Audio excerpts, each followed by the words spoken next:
Okay, let's unpack this. Have you ever felt, utterly stuck? Or found yourself actively avoiding things that, well, on the surface seem like they'd be incredibly good for you? Hmm. You might even consciously want to move forward, but there's this stubborn resistance, a feeling that just seems illogical. Today, we're taking a deep dive into this fascinating world of emotional avoidance and, importantly, profound healing. Our mission here is really to explore the heart of what makes us sidestep certain crucial feelings and how understanding one pivotal element, the emotional trigger, can unlock some really significant lasting change. Yeah, and what's fascinating here is how this material guides us through a particular therapeutic approach. It's called intensive short-term dynamic psychotherapy, or ISTDP. It's quite a powerful method, actually, known for its unique ability to rapidly uncover and transform these deep-seated emotional patterns, Hmm. especially that often illogical feeling of avoidance we were just talking about. So our goal for you in this deep dive is to maybe gain a shortcut to understanding the core mechanism of deep emotional healing. Specifically, we'll look at how identifying the most important emotional trigger empowers patients, how it helps them truly connect with their deepest desires, and finally move towards what they've previously avoided. It's really about fundamentally tapping in to their inherent wish to heal. That's a powerful idea, tapping into that wish. But what exactly is that deeper dynamic? Why would someone consciously resist something that could ultimately lead to their well-being? It still kind of perplexes me. It really does seem counterintuitive, doesn't it? Mm. But it's not just a simple lack of willingness. There's often a profound internal logic at play. Our sources point to two primary reasons. First, patients might genuinely perceive these vital feelings as illogical, maybe irrational in their current context. Okay. Imagine an emotion that, for all intents and purposes, makes no sense to them in the moment. Their natural response is often just to push it away. Makes sense. And second, and this is a really common one we see, patients might try to please the therapist. They deeply want to maintain that crucial therapeutic connection, right? And in doing so, they end up concealing their true feelings, sometimes even from themselves. Wow. This often ties into a specific attachment pattern, what we might call the people-pleasing dynamic. Our material explains that a patient who truly desires closeness might believe deep down that they must hide their authentic feelings to preserve a relationship.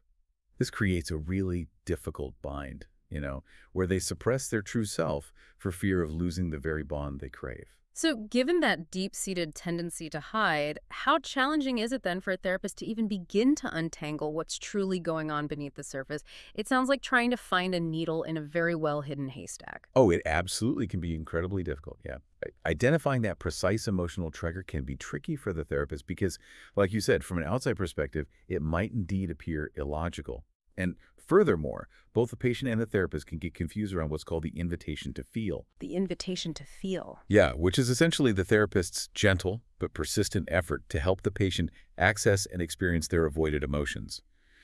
This confusion means the true emotional core, that key trigger, can remain elusive for a while. Okay. But here's the foundational concept that helps untangle this. What our sources refer to as the logic behind avoidance. The Hebrew phrase is loxquest. The logic behind avoidance. Exactly. This concept suggests that what seems like irrational avoidance now, in the present moment, was at one point a perfectly logical and even useful coping mechanism. This pattern usually developed in relation to a significant past figure, maybe a parent, a caregiver, or another influential person in their early life. Understanding this historical logic is absolutely key to beginning to unravel the current avoidance. It's about recognizing that this behavior served a purpose, It protected something vital for them at the time. Okay, that clicks. So if we're trying to pull back the layers of this emotional avoidance, what are the first crucial steps then? How do you even begin that process? Well, our sources outline two critical first steps. First, it's about truly understanding what motivates the patient to maintain connection. Like, what are they protecting in the relationship and their interactions? Right. And second, it's about identifying that past figure for whom this specific pattern of avoidance was logical, and then tracing how that same pattern continues to persist in their lives today, often automatically even, say, with the therapist. It's about making that historical link to their present experience. Okay, so we're talking about triggers, but the material points to something very specific. What kind of trigger are we really zeroing in on here? Because, we all have things that trigger us, right? But this feels different. That's a crucial distinction, yeah. Hmm. In this context, an emotional trigger isn't just any stimulus that sets off a reaction. Okay. It's an event, a thought, a specific situation, or maybe a stimulus that specifically activates strong emotions around what matters most to the patient. What matters most? Exactly. It touches their deepest values, their core desires, or maybe their central fears. Let's take the example from the source material. A patient who really values privacy might experience incredibly strong emotions: fear, anger, confusion, and sometimes even a hidden desire for closeness, precisely when their privacy is disrupted or threatened. The key is that it touches their deepest, most central values. Whoa. And that this specific type of trigger is a massive opportunity for emotional progress, precisely because it touches that central, most important point in the patient's life. It's not some peripheral issue, it's right at the core of their being. Right. When this core is activated, the patient is often on the cusp of a significant breakthrough because the underlying wish to feel and heal is brought right to the surface. It's like finding the master key to their internal world. That sounds incredibly powerful. I mean, if it's linked to what matters most, it naturally holds the greatest potential for change. But then, what does this actually mean for the patient's actual life?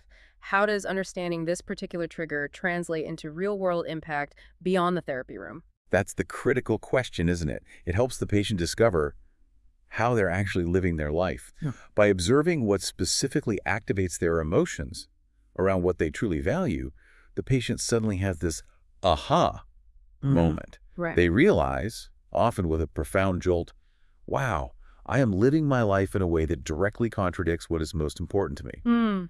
That must be quite a realization. It really is. Let's go back to that example of the patient who deeply values privacy. If they constantly live in anxiety about someone violating that privacy, maybe leading them to avoid expressing feelings or taking risks in relationships, they are living in direct opposition to that core value. When they see this contradiction clearly, when they connect the dots between their seemingly illogical avoidance and their deepest desire for privacy, well, it creates a profound, deep motivation to live differently. This new understanding unlocks their capacity to feel what they've avoided, because now those feelings make logical sense. They're not random or pathological, but understandable responses to a perceived threat to their values. Our material makes a really fascinating point about a critical distinction in therapy here.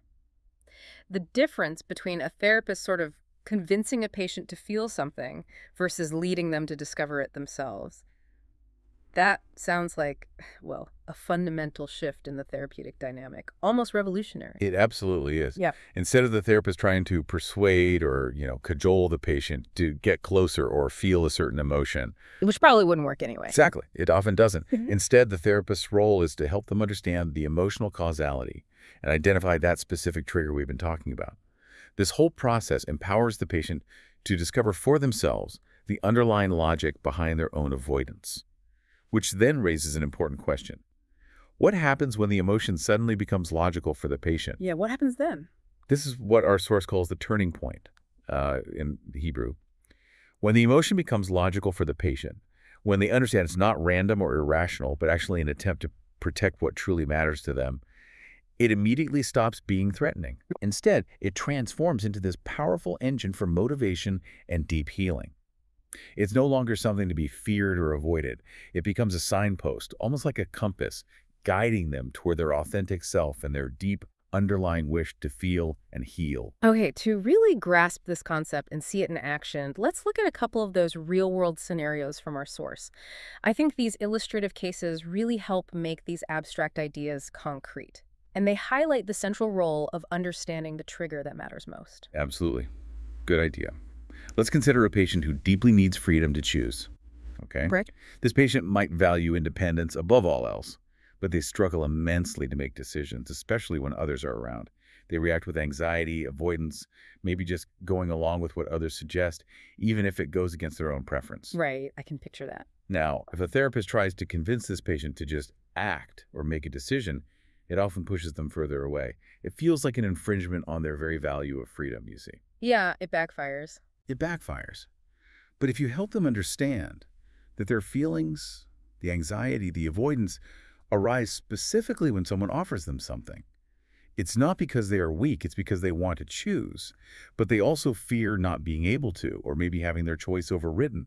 When they realize this, I don't make decisions not because I'm weak, but because I get anxious when I feel someone isn't respecting my freedom to choose. Suddenly, the emotion gets a logical, precise context. It's Wow. no longer a flaw. It's revealed as a protector.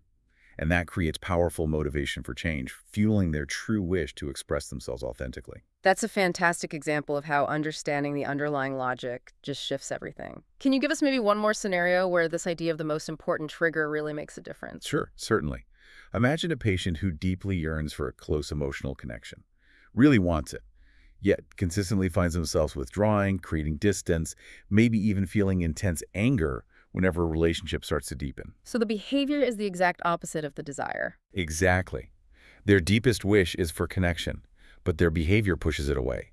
Their emotional trigger might be any sign of intimacy or vulnerability coming from another person. Okay. Now, again, if you try to convince this patient to simply be more open, it's likely to backfire spectacularly. Right. However, by helping them explore what happens inside them when that trigger intimacy is activated, they might discover a past experience where vulnerability led to deep hurt or maybe betrayal.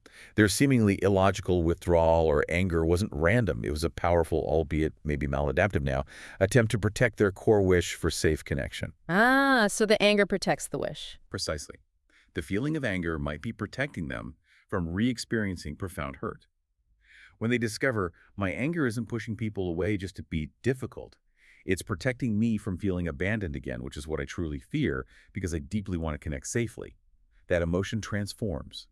It moves from being a source of shame or confusion to a source of valuable information. It empowers them to choose a different path, to start to feel what they previously avoided, and to begin pursuing healthy connection based on that deeper wish. That really clarifies it. Yeah, and it illustrates perfectly how the unique emotional trigger for each patient, when understood in the context of their deepest values, completely transforms the emotion. It shifts from being a threat, something to be avoided at all costs, into a powerful lever for healing and moving towards what they truly want. It highlights that profound connection between understanding the trigger that matters most to the patient and their ability to discover their real wish to feel what was previously avoided. So what does this all mean then?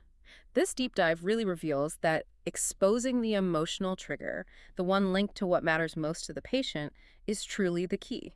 The key to seeing your life as it actually is. It's about pulling back the curtain on those seemingly illogical behaviors and understanding their hidden protective logic. Exactly. And when we connect this to the bigger picture, this discovery allows the patient to realize they are, in fact, living in contradiction to their true desires, their deepest wishes. And that realization, that moment of clarity, is what then sparks the profound opportunity for deep healing. It truly initiates a collaborative journey with the therapist, centered entirely around what is most important to the patient and their authentic wish to feel what was previously avoided and ultimately to heal. It's not just coping then. No, not at all. Oh, It's about fundamentally realigning your life with your deepest self. And for therapists interested in this, who are learning to focus on the patient's wish to heal, there are opportunities like practice groups on Mondays and live sessions in July on Tuesdays to really delve deeper into this powerful approach. so consider this as we wrap up. What illogical feeling or avoidance might you be experiencing right now? And what deeply held value might it actually be trying to protect deep down? What would it feel like to truly discover the hidden logic behind your own emotional landscape? Perhaps, just perhaps, understanding the logic of your own avoidance could be that powerful first step towards the change you've been seeking, a doorway to your own deep wish to heal.